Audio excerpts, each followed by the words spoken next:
YouTube family, what's good? Hope everyone is blessed. Today, I want to do a trade analysis video for you on a trade that I took yesterday. US oil, I was able to make $3,600, and I'm going to break down exactly what I was looking for in order to do so. So, a little bit different. And I've been giving you guys a lot of psychological videos. Hopefully, you've been taking those in and obviously enjoying those as well. Please like and subscribe to my channel. Almost at 500 subscribers, guys. Few away. So, thank you for everyone that is subscribing. Let's get into this video, show you exactly how I caught this trade today. Alright guys, so heading over to the chart on US oil, okay, so this trade was very easy to kind of read, and I'm always a big advocate on technical analysis and, picking pairs that kind of show you what you like to see on the chart. Now, why I always, preach about understanding what it is that your parameters are in order to enter the trade is so important, right? Because a lot of traders, and why they remain unprofitable, in my opinion, is that they don't know conditions that are good to trade and conditions that aren't good to trade in line with their actual trading parameters. Now, you should always understand what favorable market conditions are. And if you don't know, or you can't really tell what those are, then what it means is you haven't developed your technical analysis skills enough, okay? And you probably need more work in that area. So don't worry about it, don't beat yourself up. Don't beat yourself up, excuse me, if you are in that position. A lot of people are, but you have to try and work towards getting better in terms of knowing when to kind of look at the chart and miss the day of trading, or miss maybe 2 days of trading right in a row, where it's like the market isn't showing me what I want to see. And that is the foundation, or should be your foundation, to getting better at trading, is knowing how to tell the difference. A lot of traders, you'll be surprised, they say they're following higher time frame analysis, and realistically they're not, okay? And they cannot tell the difference. They're in a cycle of wanting to make money every day, thinking the market is going to permit them those opportunities to do so, and get caught up in terrible conditions, or taking trades that weren't really there, or didn't really yield, or wasn't going to yield as much as they thought it would. So you want to avoid that at all costs. And how you do that is by understanding technical analysis, but also understanding market structure on the higher time frame as well. That's really important for you to understand. Now, if you don't look at the higher time frame that often, I would suggest you start looking at the higher time frame that often. So the smallest higher time frame chart is going to be your 4 hour. 4 hours is still considered a higher time frame. You should be always looking at 4 hour and daily charts, okay? Because it's going to help you in order to understand where you are, and what is likely to happen in the chart. So going off of yesterday, what we had, or what basically was like a tipping point for me to say we could potentially be getting buyers, right, was understanding that on the daily chart we had a lot of lows taken out. So a lot of daily lows had been swept, right, which is basically a lot of liquidity.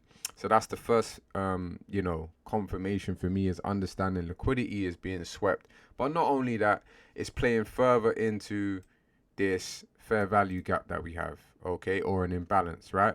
It's playing further into it. So this is where the imbalance was. That imbalance got filled, and then it's dipped into more of that imbalance, and also taking out liquidity along the way. So Tuesday's low, Monday's low, and last week Wednesday's low. So a lot of liquidity swiped where people would have been buying. And why we know they would have been buying, let's go on the 4 hour. We can see that same area we saw last week. The market bought up from here, so people were buying.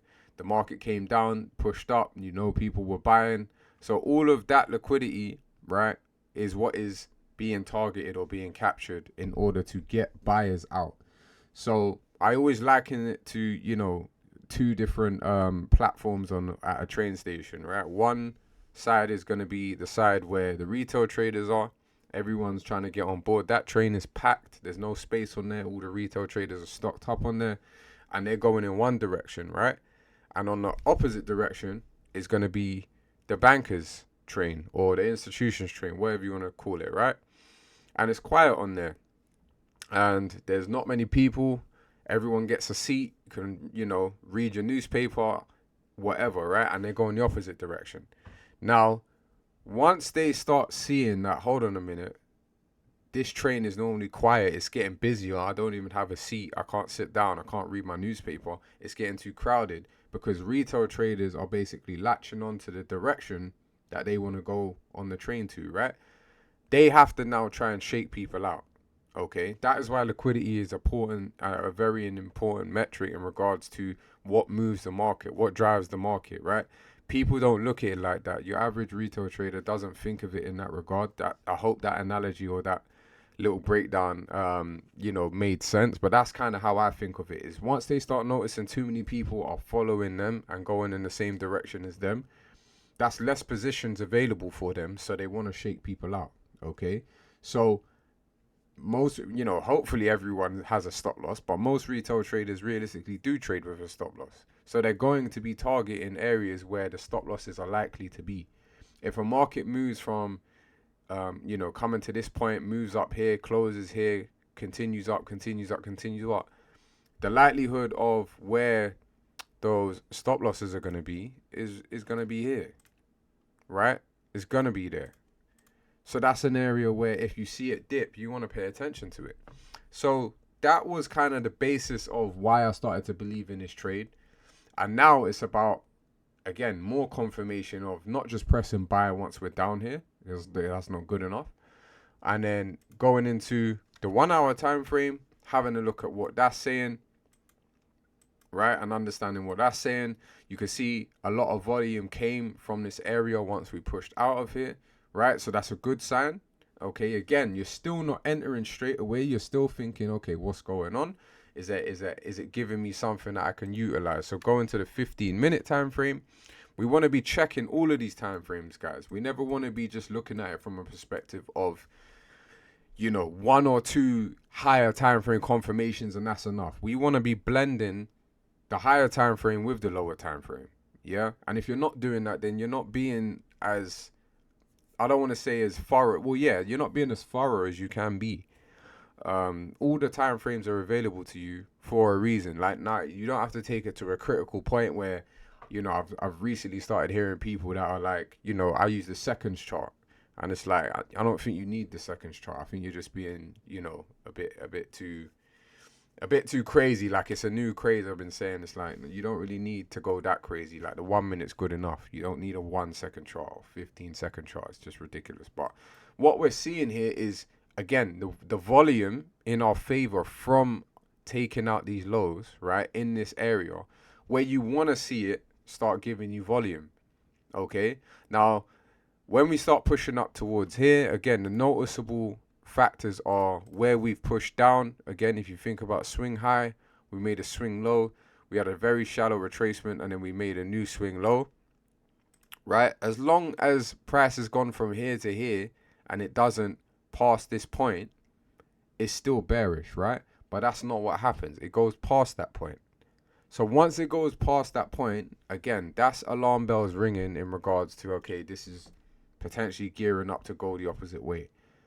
Right, now we start looking for confirmations, areas that we're interested in, POIs, right? This is an imbalanced area, right? What am I doing? Sorry. This is an imbalanced area. Boom. This is an area where we could potentially play. Okay. And I'm going to put the screenshots up so you can see the entries and whatnot. And this is the area that I got the entries in. Okay. It's really that simple, guys. Now, when it comes to targeting and understanding where I think this market is going to go, I'm always basing it off of higher time frame liquidity levels. Okay. So this is going to be one. Because again, as much as we saw that the market was, when it came down lower and it started pushing up, when it came up here, it started pushing down. When it came up here, it started pushing down. So what that means is that people are selling. So if people are selling, we got to start thinking what's the likelihood of where the stop losses are for the sellers now. Okay, that's the constant battle which is happening in trading. It's buyers versus sellers. Okay, in certain areas of the market. That's all you really should be focusing on, guys. Right? And if you're not, if you're a beginner or you haven't quite grasped how to mix and blend time frames or what it is you're doing or what your strategy is, you need some mentoring or potentially need some guidance, or You need to actually take a step back from trading. Maybe you're demo trading or maybe you're trading live. If you don't know these foundational things, you're not ready to trade, right? You need to do more studying first. You need to get more educated. Like, put time into the education. You want to kind of think of it from a perspective of, those that go to university or those that go to, you don't just get a master's degree or you don't just get your graduate honors or whatever it may be, like, without doing the work. Trading is about doing the work as well. You cannot like skip steps, or you can't just get to the part where you're trading live, or wherever you are in your journey. Do not underestimate the education which is required to get to the point of having an understanding. Yeah, you need to do that first.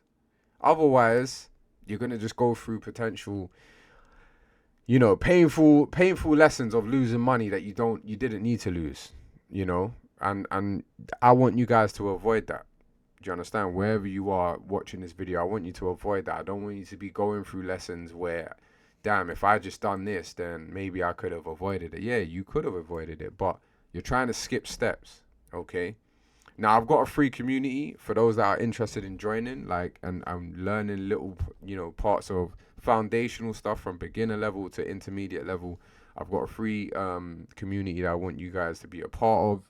I'm very active in there. There's other people that are active that are making their own trades, making their own plays, competent enough and confident enough to do it on a week-to-week basis. Come and join the community. The link will be in the bio, okay?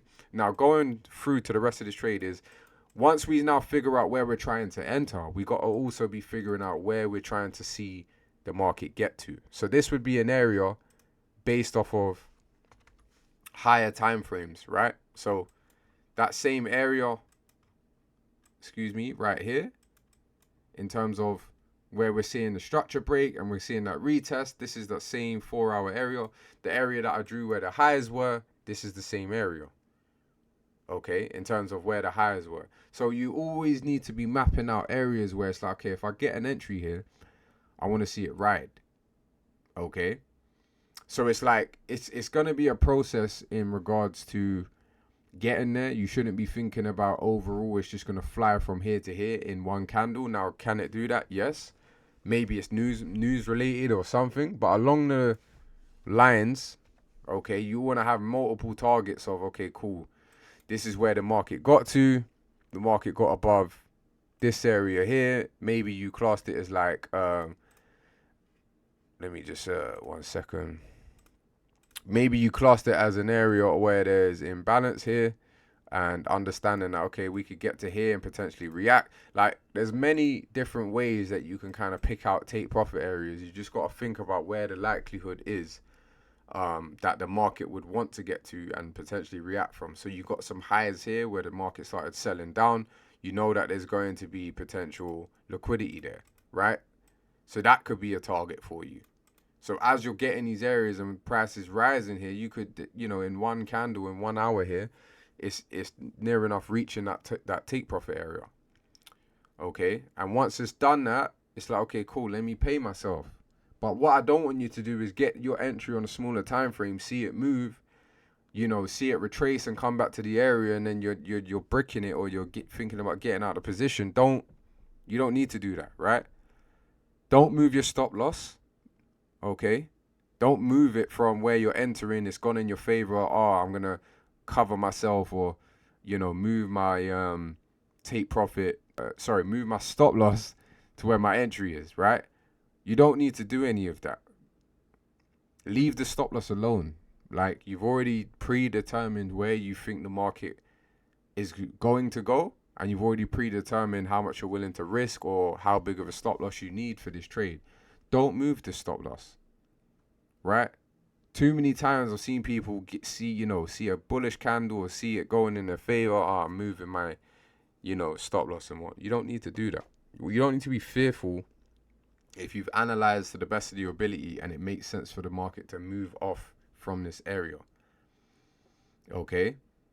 So positioning yourself is really key, but it can be also simple, guys, if you actually just study the bigger time frames. All of this in terms of what we saw, and let me try and go on the let me do the 12-hour. Okay, if we do like a 12-hour time frame, so it just shows you like where we're currently at. Where we're entering, guys, is that same area down here. You're letting it do its thing. Next 12-hour candle, you're letting it do its thing. You don't want to be too, micromanaging the trade too much or doing, things that you don't need to do.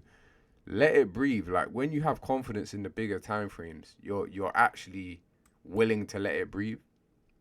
Truthfully speaking, you're willing to let it breathe. So these trades, we still haven't, in my opinion, reached the overall target. I still think we have a lot more upside to go. Now, is it going to happen this week? I don't know. It could happen this week. I'm still looking for more buyers to potentially take this up higher.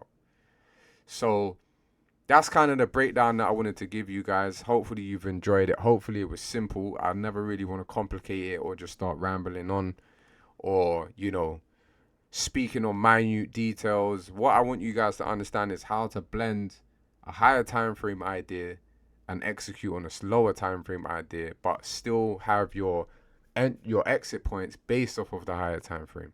It's a higher time frame setup. That's how you have to look at it. So with it being a higher time frame setup, it may take a little while to play out. Don't think because you entered on a 15-minute, it's going to play out in an hour or 2 hours. We can't determine that. We can't move the market. All we're trying to do, right, is get a seat on that train. We're trying to get on the bankers train. That's it. Your job is to get a position on the bankers train without them noticing, hold on a minute, we need to try and potentially shake people out. Because that's what it is. We can't move the market. They're the ones with the money. They don't care if we get a position or two. But if everyone starts getting a position, expect some manipulation and then think about why your entry then needs to be so important. Why you need to be thinking about not jumping in or not FOMOing. You need to be entering in areas that make sense. Bottom line, like you want to enter in areas that make sense. Okay?